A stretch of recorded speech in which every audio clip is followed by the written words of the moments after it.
One way.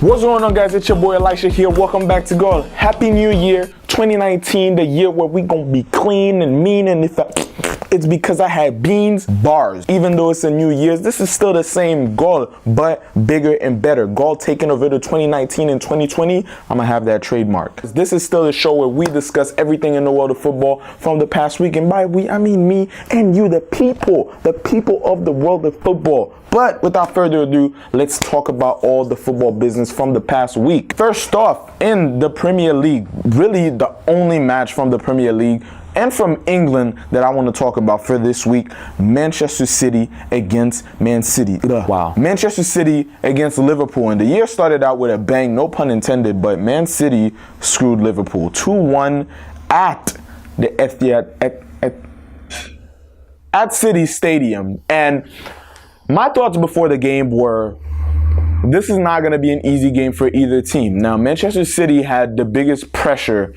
because they were trailing 7 points from Liverpool. They were second place. They're still second place right now. Liverpool's still first. But now they've kind of closed down the gap. Now it's a 4-point gap between the two. And it's kind of putting more pressure on Liverpool now because they were undefeated the whole season. No one could hand Liverpool that L, and it looks like they were just increasing their gap weekly.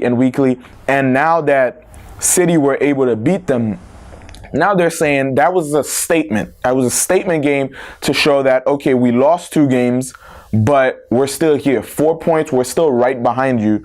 And if you slip up, that might be our biggest motivation for the season, to overtake and get back to the #1 spot and run away with the league. But we've seen this happen with Liverpool before, where they let it slip. Right now, that's the last thing. This loss isn't huge because at one point, City were first. At one point, they were like 1 point apart, and now they went ahead and were 7 points apart from City. Now they're 4 points. So things can change. They fluctuate. They go up and down every single week depending on who slips up. But right now, Liverpool has a lot of pressure, but they're still on top. You can't forget that City also can't take that win as the biggest win of the season. The biggest wins are going to come when they win and Liverpool don't. So everybody still needs to be wide awake and watching themselves because they need every single result that they can get. But aside from that, in England, Fabregas announced that he would be leaving Chelsea, and now he's actually going to Monaco. Monaco are second to last right now in Liga, and I don't know if Fabregas is the one that's supposed to be their Lord and Savior and go bring them back up to their glory days, but Thierry Henry seems to be having a lot of problems managing that team. They're not doing well at all. I mean, they won their game 1-0 in the French League Cup, which we're going to talk about real soon. But right now, they're doing terrible. They need to pick it up. Second to last, they could get relegated if they keep this up. So moving amongst the ranks in 2019 before the season ends, like it's hot right now for them. And if everybody else around them is in the last places of Ligue 1 or doing better and they're still doing worse every year, they're week in and week out, they're going to get relegated. And to go from 2 years ago winning the league to now losing your best player the year after to your rivals and then getting relegated after that would be terrible. And having one of your club legends manage you in the process, that Monaco needs to step it up. But speaking of the French league, PSG this weekend beat Stade Pontivy 4-0. Neymar and Kylian Mbappe were on the score sheet. But that's pretty much light work for PSG. These teams are not even in the Ligue 1.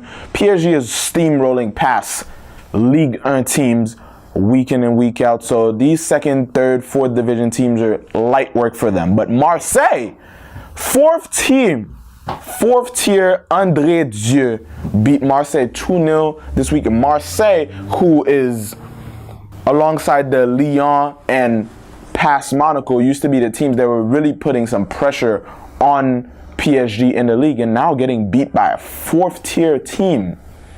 Something's going on in France right now. Maybe it's something in the air because the politics and the protests and all of that, and the there's a lot going on in France right now. They need to figure all that out. But now, let's go over to Spain where things kind of make a lot more sense. Barcelona this weekend won their game against Getafe 2-1. Suarez and Lionel Messi were on the score sheet. But this goal from Suarez, this volley right here is a gem. There's nothing more that you can say. I remember at the beginning of the season, Suarez was kind of on a dry spell. He wasn't scoring as much. Messi was still doing his thing. He's Messi.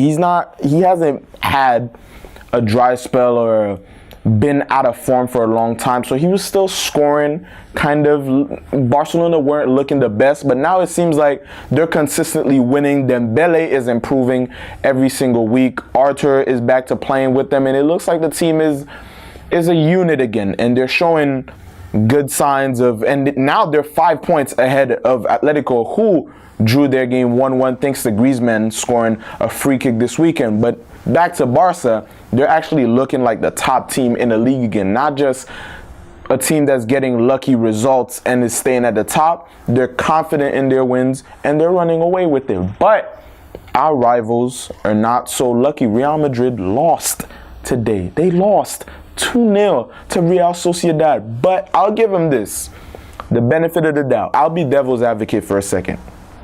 Real had multiple opportunities to score, and there were 2 penalties that game that weren't giving. One was on Sergio Ramos, and the second one was on Vinicius. Clear penalties. Maybe the one on Sergio Ramos, you could argue it.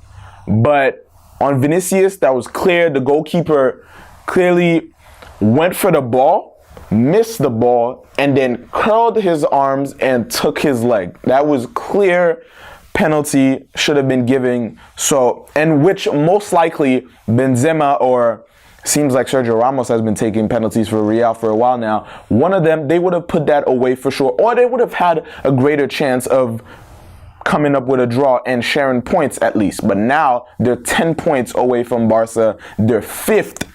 Alaves, who beat, who was it? Valencia this weekend, 2-1, coming back from a 1-0 deficit. Parejo scored a beautiful free kick, but Alaves are doing their thing, and they ended up winning the game 2-1. Now they're 4th, 1 point ahead of Real, and for the first time in years, Real has a chance of actually missing out on top 4. And like I've said, I don't see them winning the Champions League. They can barely get a result in La Liga. So if they miss out on top 4, we might actually not have Real Madrid in the Champions League next season. Seeing that they won it 3 years back to back, lose their coach, lose their number 1 player, and now everything's just going downhill for them.